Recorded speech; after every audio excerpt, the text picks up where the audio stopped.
Perkenalkan, kami dari kelompok 4 yang beranggotakan saya sendiri Nurwadia sebagai moderator dan pemateri, serta rekan saya Nur Aulia Hirman, Putri Pravitasari, dan Husnul Fatimah Tejufri sebagai pemateri.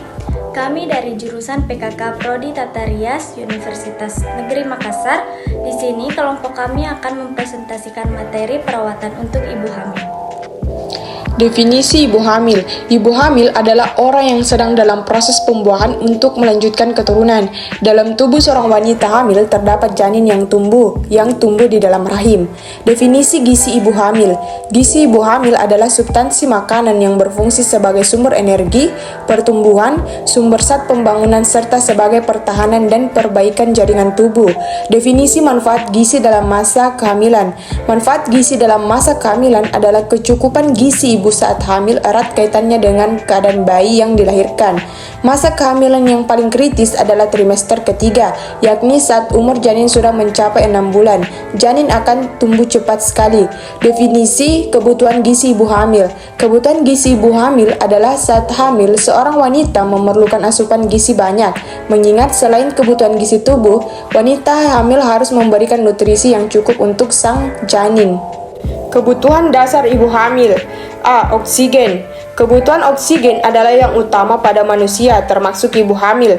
Berbagai gangguan pernafasan bisa terjadi pada saat ibu hamil, sehingga akan mengganggu pemenuhan kebutuhan oksigen pada ibu yang akan berpengaruh pada bayi yang dikandung. Untuk mencegah hal tersebut dan untuk memenuhi kebutuhan oksigen, maka ibu hamil perlu yang pertama, latihan nafas melalui senam hamil, yang kedua, tidur dengan bantal yang lebih tinggi, yang ketiga, kurangi atau hentikan merokok, yang keempat, konsul ke dokter bila ada kelainan atau gangguan pernafasan. B. Nutrisi. Pada saat hamil, ibu harus makan makanan yang mengandung nilai gizi bermutu tinggi. Gizi pada waktu hamil harus ditingkatkan hingga 300 kalori per hari. Ibu hamil seharusnya mengkonsumsi makanan yang mengandung protein, zat besi, dan cukup cairan. Menu seimbang diantaranya kalori, protein, mineral, dan vitamin. C. Personal hygiene. Kebersihan harus dijaga pada masa hamil. Mandi dianjurkan sedikitnya 2 kali sehari karena ibu hamil cenderung untuk mengeluarkan banyak keringat.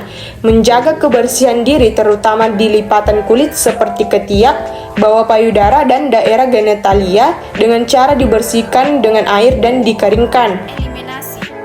Ibu hamil dianjurkan untuk tidak menahan berkemih dan selalu berkemih sebelum dan sesudah melakukan hubungan seksual. Dan minum banyak air untuk meningkatkan produksi kandungan kemih.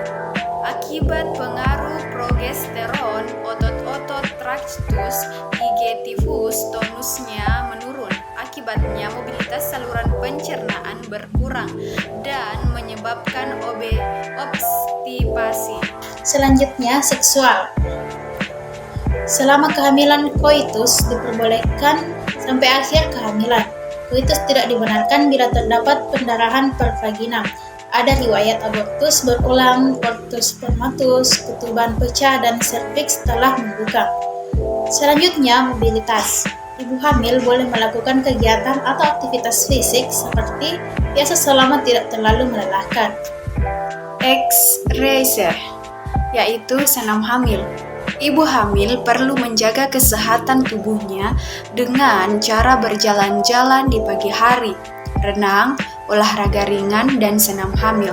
Senam hamil dimulai pada umur kehamilan setelah 22 minggu yang bertujuan untuk mempersiapkan dan melatih otot-otot sehingga dapat berfungsi secara optimal dalam persalinan normal serta mengimbangkan perubahan titik berat tubuh. Pakaian. Pakaian hendaknya yang longgar dan mudah dipakai serta bahan yang mudah menyerap keringat. Ada 2 hal yang harus diperhatikan dan dihindari, yaitu sibuk dan stocking yang terlalu ketat karena akan mengganggu aliran balik, dan sepatu dengan hak tinggi karena akan menambah lordosis sehingga sakit pinggang. Payudara perlu ditopang dengan BH yang memadai untuk mengurangi rasa tidak enak karena pembesaran payudara. Selanjutnya istirahat atau tidur. Kebutuhan istirahat atau tidur pada malam hari kurang lebih 8 jam dan istirahat dalam keadaan rileks pada siang hari selama 1 jam. Selanjutnya protein. Protein berguna untuk membantu pertumbuhan dan perkembangan sel atau jaringan, termasuk sel otak pada janin. Protein juga membantu pertumbuhan jaringan payudara ibu hamil serta berperan penting dalam mendapatkan suplasi darah dalam tubuh. Adapun sumber protein terbaik untuk ibu hamil meliputi daging sapi tanpa lemak, ikan, boga bahari, daging ayam, daging domba, tahu, dan kacang-kacangan. Karbohidrat merupakan sumber kalori yang penting bagi ibu hamil. Makanan sumber karbohidrat terbaik yang bisa Anda konsumsi antara lain nasi, kentang, sereal, pasta, ayam, sayuran, dan buah. Lanjut, kalsium. Tak hanya menguatkan tulang dan gigi Anda, kalsium juga berguna untuk membangun tulang dan gigi janin. Selain itu, kalsium membantu tubuh mengatur cairan, membantu kerja fungsi saraf dan kontraksi otot. Kandungan nutrisi yang dikenal sebagai asam folat ini berperan penting dalam mengurangi risiko cacat lahir, termasuk cacat tabung saraf pada janin yang memengaruhi tulang belakang. Adapun sumber asam folat bisa Anda dapatkan pada sayuran hijau, kacang-kacangan, telur, hati sapi, buah jeruk, stroberi, lemon, mangga, dan tomat. Selanjutnya zat besi. Zat besi membantu meningkatkan volume darah dan mencegah anemia. Asupan harian yang ideal di masa kehamilan adalah 27 mg. Sumber zat besi bisa didapatkan pada lobak, bisa didapatkan pada sayuran hijau seperti bayam, selada, kubis, dan biji-bijian. Selanjutnya, kandungan zat besi pada daging sapi dan boga bahari juga baik untuk gizi ibu hamil. Baik, di sini saya akan melanjutkan materi yang telah dipaparkan oleh rekan saya. Selanjutnya adalah asupan vitamin pada ibu hamil. Vitamin A untuk kesehatan kulit dan mata serta pertumbuhan tulang. Sumber vitamin A antara lain wortel, sayuran hijau, dan umbi-umbian.